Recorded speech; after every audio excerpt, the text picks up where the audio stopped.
MSUA's Game Changers Live, where we speak with satellite and mobile connectivity thought leaders about new technologies, what the trends are, and what you need to know about the future of satellite mobile connectivity.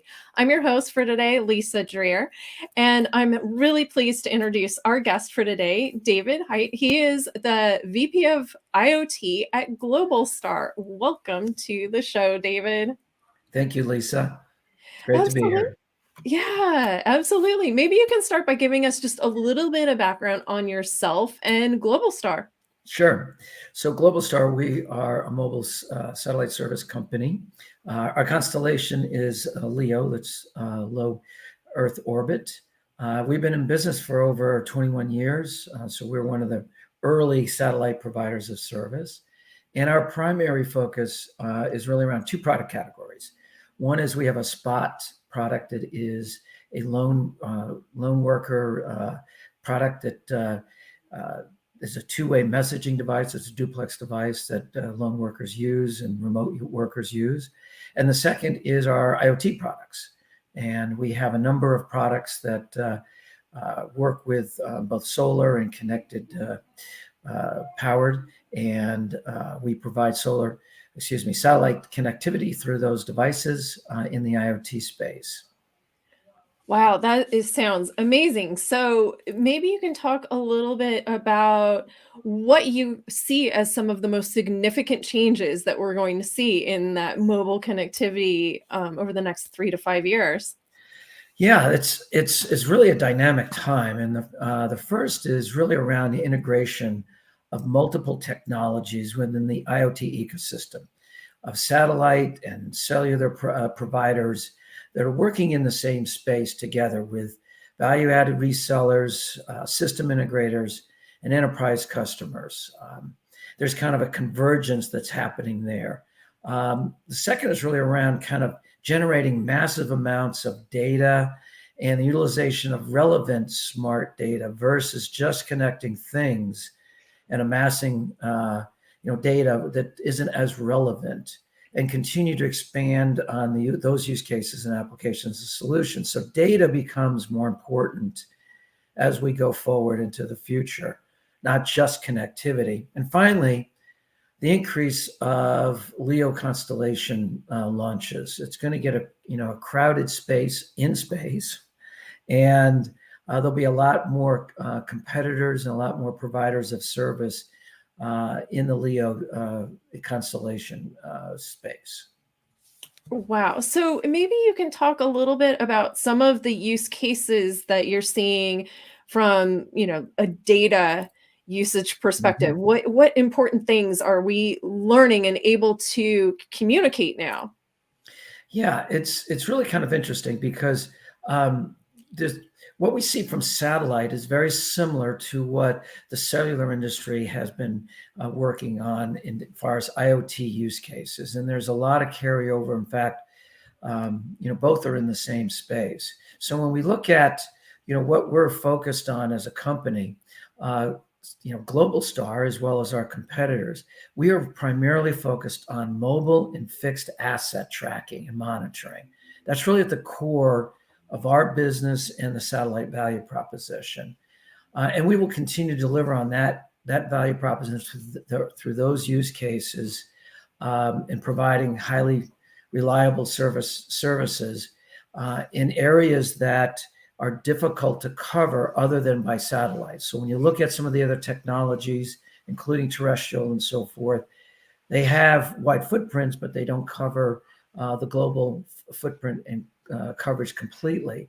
And so that's one of the advantages that satellites and Globalstar that we provide. So we connect smart data in transportation, energy, mining, agriculture and farming, construction, forestry, maritime, and we do have, there's a lot of government applications that we use. And so most are around, we track vehicles, mobile assets, things that move around in and out of terrestrial coverage.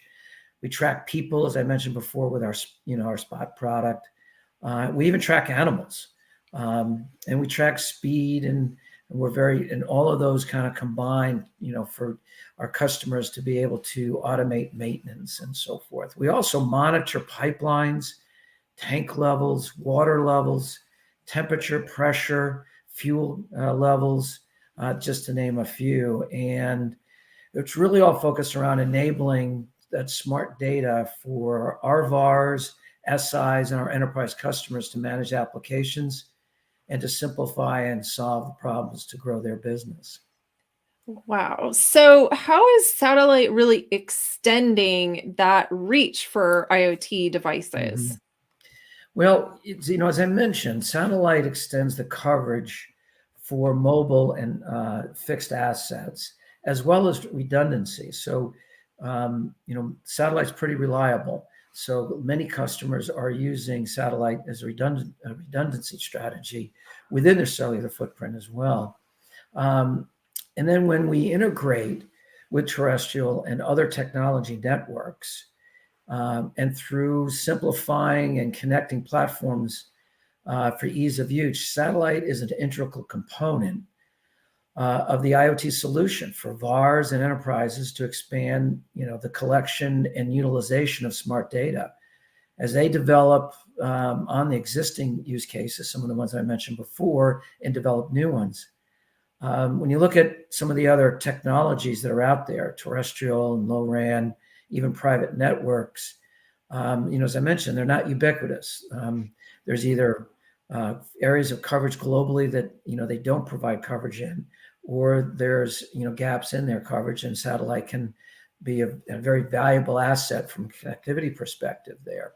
And so, in addition to that, where we also span the reach at companies like Globalstar, we provide rugged and durable ATEX, Zone Zero, and Hero certified devices to reach and operate in the most demanding environments, inside of tanks and oil pipelines and high temperature environments, which are very, very difficult to reach. And satellite and the devices that we provide can reach those areas. Wow, that's amazing. So, also, Globalstar is putting up a new constellation. Is that right? In Yes, yes. Leo? Yeah. Yes, we just announced that, and we are adding to our satellite constellation. Naturally, when you have satellites in orbit, you need to have a strategy and investment that you put new satellites into orbit for for redundancy and to replace satellites that eventually, over time, will no longer be operational. So we've just announced this. It's a significant investment on our part and we have a designated partner that's working with us on that. And we will be beginning the launch of new satellites this year. Wow, that's really exciting. And those will be in low Earth orbit, correct? That's correct. We are Leo, so we are in a low Earth orbit constellation. Okay, great.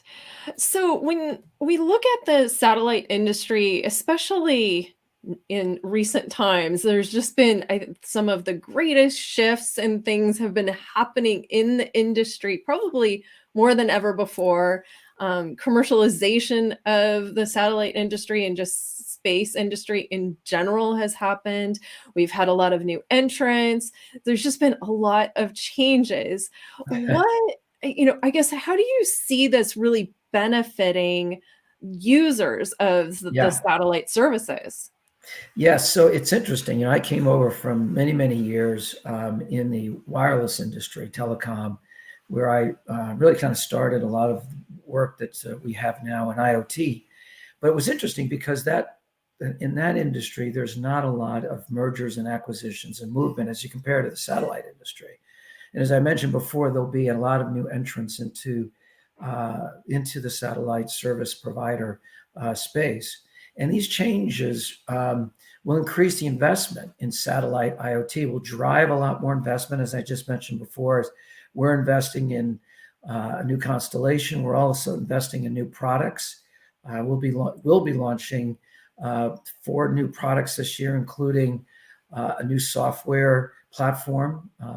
And so it will drive investment and will continue innovation and smart engineering. I believe that will also drive and lower the barrier of entry for enterprise customers. I think that's positive. And it will drive greater affordability of services that will drive growth.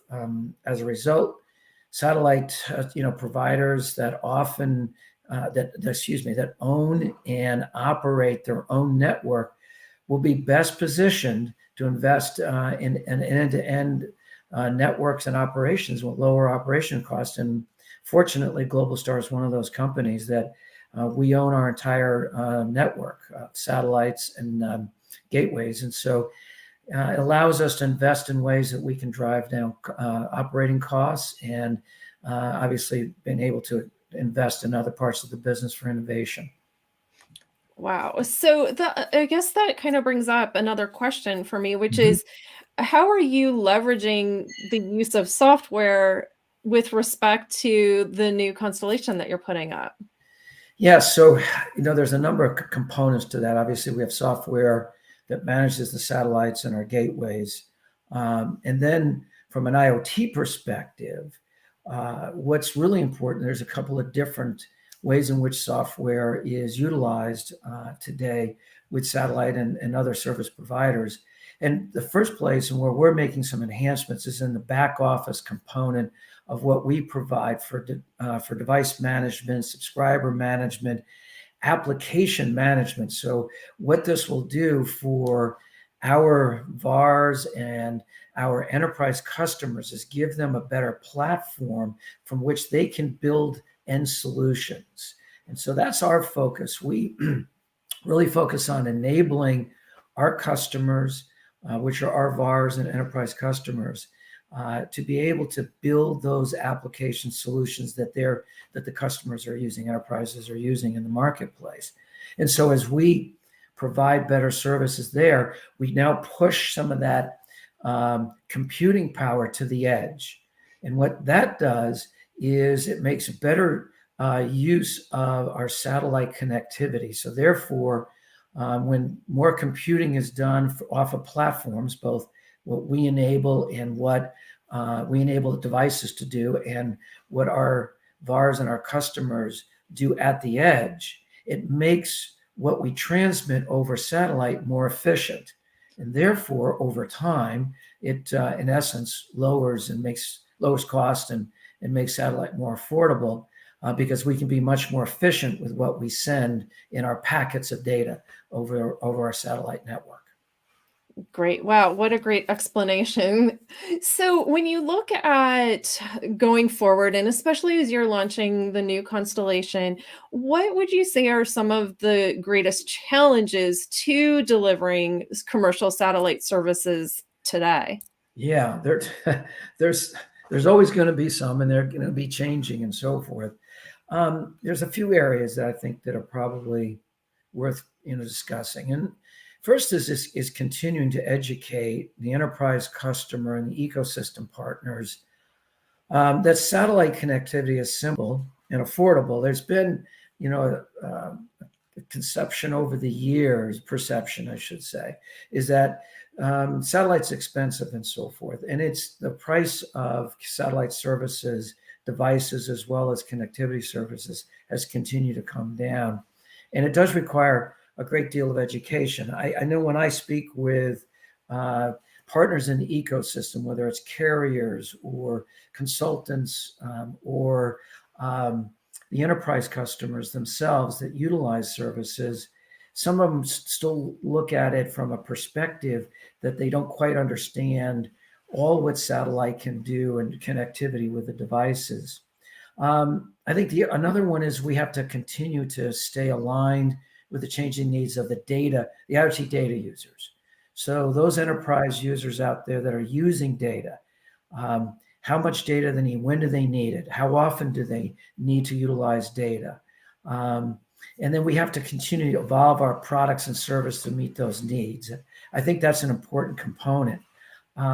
Companies, one of the big challenges is choosing where to invest. As we said, we're investing in new products, both software and hardware. We've invested in new constellation. And we believe those are the right areas to grow the business and be prepared for these changes. And I think that's, and probably the last category, you have to invest in people.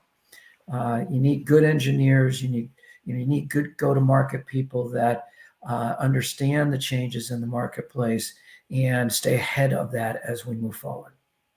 Yeah, yeah. So from a user perspective now, what is it that, as a satellite service user, Mhm. we should really be looking for as we go and look to engage a satellite service provider? Yeah, there's a couple of key categories I think that are important for any user, enterprise user. Our VARs tell us, and our enterprise customers, they're telling us that the services and products have to be highly reliable. They need to be flexible, simple to use, and affordable. And those are kind of the critical categories that we focus on. And I think that's what we hear from the marketplace. So, an app developers require flexible back office platforms, as I mentioned before, from a satellite provider, something that's flexible that provides them with tools that they can build on.